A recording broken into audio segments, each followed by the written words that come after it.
식물은 수소, 탄소, 산소, 질소, 칼륨 등 이렇게 17개의 무기원소를 먹고 자랍니다. 헌데 이 원소 중 어느 하나가 부족할 경우 정상적으로 자라지 못합니다. 어느 하나라도 부족할 경우 정상적으로 자라나지 못합니다. 이것이 리비이가 제창한 채소량의 법칙인데요. 공급되는 영양분의 총량이 충분하더라도 식물은 제대로 자라지 않는다는 것입니다. 식물의 생장은 충분한 영양소가 아니라 부족한 영양소의 지배를 받기 때문이죠.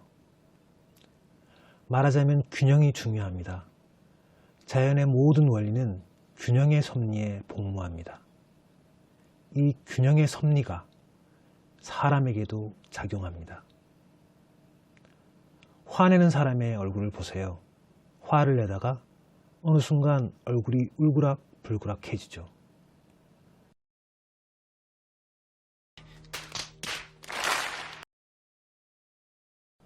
왜죠?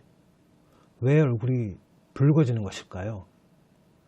화를 낸다는 건 잘못한 사람이 따로 있다는 것인데 왜 피해자의 얼굴이 붉어지는 것일까요? 심지어 피해자의 얼굴이 가해자의 얼굴보다 더 붉어지는 때도 있는데요. 이유가 뭘까요? 맞습니다.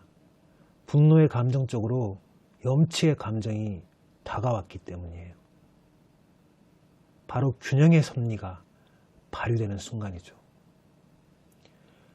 우리가 함께 사는 이 공동체에도 균형이란 게 필요합니다. 말하자면 정의로움이 필요하죠. 정의가 뒷받침되지 않으면 그 공동체는 발전은커녕 퇴보밖에 없습니다. 식물이 그렇듯이 제대로 자라날 수가 없는 거예요. 하지만 어떻게? 정의는 어떻게 이룰 수 있는 것일까요? 이곳이 전장이라고 해보죠. 전쟁터요. 당신은 길을 잃었고 숲속을 헤매고 있습니다. 그런데 숲을 한편에서 불쑥 적군이 나타납니다. 불이 나게 자세를 잡고 총을 겨눕니다. 서로 총을 겨눕니다. 팽팽한 긴장감과 고요만 존재하는 그 순간 당신은 압니다. 내가 총을 쏘는 순간 상대도 총을 쏠 것이란 걸. 상대도 압니다. 내가 총을 쏘는 순간 둘 다 죽을 것이란 걸. 이걸 깨닫는 순간 두 사람은 누가 먼저랄 것 없이 총을 거둡니다. 막간의 평화. 둘은 뒷걸음질치며 서로를 놓아줍니다. 예, 그렇습니다. 균형의 원리가 작용한 순간입니다. 당신은 누군가를 흠씬 두들겨 팰 수도 있지만 당신 주먹이 부서질 때까지 그럴 수는 없을 겁니다. 물론 멍청이도 있습니다. 주먹을 마구 휘두르면서도 자기 주먹이 부서지고 있는 줄을 모르는 자. 총을 신나게 휘갈기지만 총구 끝에 선 사람이 자기 자신인 줄을 모르는 자. 결국 무엇이 필요한가요? 정의를 위해 무엇이 필요한가요? 대선 후보의 인식이 매우 위험하다고 비판했습니다. 이학수 기자입니다. 무엇보다 거울이 필요합니다. 거울 앞에 서게 되면 남의 얼굴에 묻은 겨보다는 자기 얼굴에 묻은 똥을 먼저 볼 수 있기 때문입니다. 무임승차는 싫고 불로소득은 말이 안 된다면서 내 집값은 올랐으면 좋겠다는 똥이 보입니까?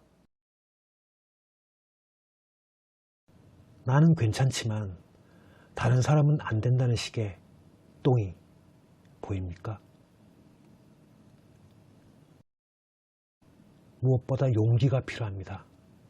투쟁과 쟁취를 위한 용기가 아니라 거울 앞에 설 수 있는 용기가 필요합니다.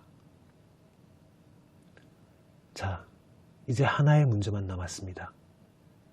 내 앞에 거울이 얼룩져 있다면 거울이 깨져 있다면,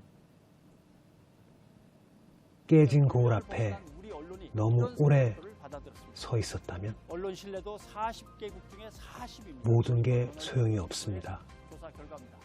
그렇습니다. 무엇보다 예민함이 필요합니다. 예민해져야 됩니다.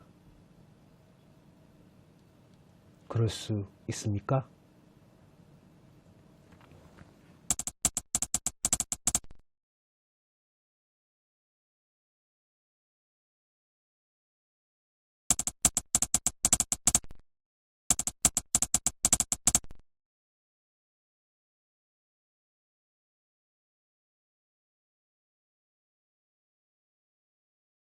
감시 활동을 했는데 그냥 94년에 시민단체 만들어서 권력 감시, 그냥 시정 감시 운동을 하면서 보니까 진짜 모든 이권 부조리는 땅에서 시작되더라고요. 이렇게 땅의 용도를 바꾸고 뭐 인허가를 받아서 어떻게 하고 무슨 생산을 해가 돈을 버는 게 아니고 거기 불로소득이 제일 크니까. 주로 그걸로 돈을 버는 거예요. 그래서 그걸 못하게 하는 게 권력인데 한 팀이 돼가지고 해먹고 있길래 정자역 지역의 업무시설 용지를 주상복합 용지로 바꾸는 거 막는 운동을 제가 몇 년을 한 거예요. 그 과정이 진짜 처참했습니다.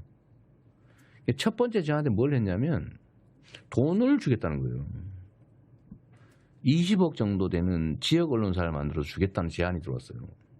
근데 그때는 엄청 큰 돈이었지.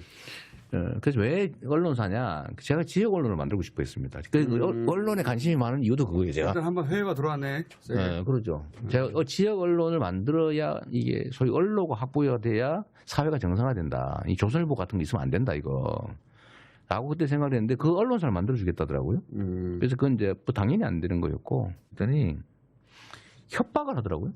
당연히 협박하죠. 네, 뭐 밤에 새벽에 집에 전화해가지고 너네 집에 애가 지금 초림초등학교 다니지 뭐 이러면서 그렇지. 새벽에 막 근데 경찰 불러가지고 바꿔주면 경찰이 뭐 이런 거 가지고 신고하냐고 그러고 그냥 가버리고. 근데 나중에 보니까 그 경찰도 한 표였어.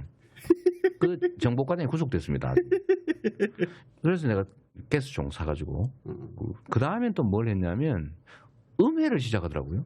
부모 때린 뭐 그 불효자다, 뭐 재판하면 지는 놈이다, 뭐 재판 져놓고 돈 달라 그런다, 뭐 여자를 어떻게 했다, 뭐 이런 거를 유인물을 뿌리고 우리 변호사 아버지 앞에 데모를 하고 그거를 사진을 찍어가지고 지방 일간지 있잖아요. 근데 막 3면씩 올려가지고 찌라시 넣어서 뿌리고 그래서 동네에 제가 완전 생양아치가 된 거예요.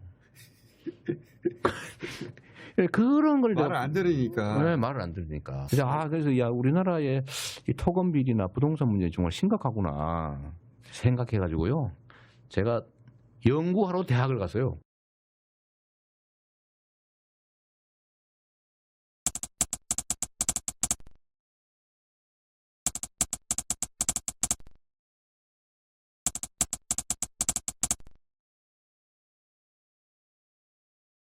현재 타격 박제는 막을 수 있는 방법이 지금 얼마나 국민을 우습게 하면, 얼마나 국민을 우습게 생각하면 이런 공약을 대선이 한 달도 안 남은 이 시기에 저렇게 집요하게 하루도 빠짐없이 내세울 수 있습니까?